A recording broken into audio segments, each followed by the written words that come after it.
একটা মাস আমি রহমত দেই, মাগফিরাত দেই, নাজাত দেই। এক একটা নেকিকে আমি 70 গুণ না, শুধু হাজার লক্ষ কোটি গুণ নেকি বাড়ায়া দেই। এত কিছু দিয়ে আমি চেয়েছি যেন আমার বান্দা জান্নাতি হয়, মুত্তাকি হয়। তুমি বান্দা কদর করো। আর যদি কোনোভাবেই কদর না করে, তো শেষ কথা হলো, মনে রাখবেন, রমজানকে যে কদর করে না, রমজানেও যে গুনাহ করে, রমজানেও যে জাহান্নাম থেকে বাঁচার চেষ্টা করে না, রমজানেও যে জান্নাতের আমল করার চেষ্টা করে না, ভাই আমার, ছেলেরা আমার, বাবা আমার, পর্দার আড়ালের মা বোন আমার, সবাইকে শেষ কথা বলি।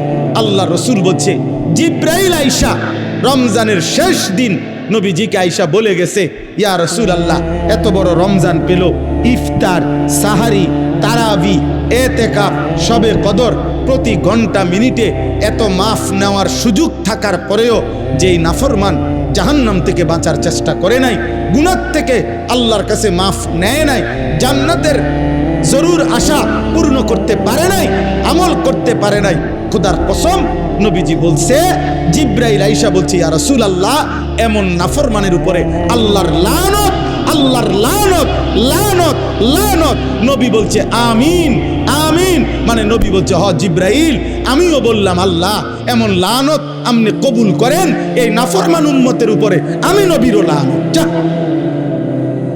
তোর রূপে খোদার লানত পড়ুক, যা।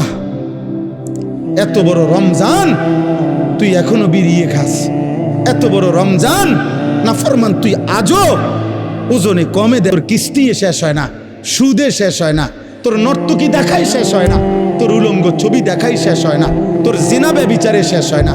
তুই বেটি গত 11টা মাস বাজারে বাজারে ঘুরলা, এখনো রমজান, রমজান আইজও তোমার জুতা কিনা, 3 পিস কিনা শেষ হয় না, যা। গুনাহ থেকে বাঁচতে যেহেতু পারলাই না, জাহান্নাম থেকে বাঁচার চেষ্টা করলাই না, তো জিব্রাইল বলছে আল্লাহ তার উপরে লানত দিছে, জিব্রাইলও লানত দিছে।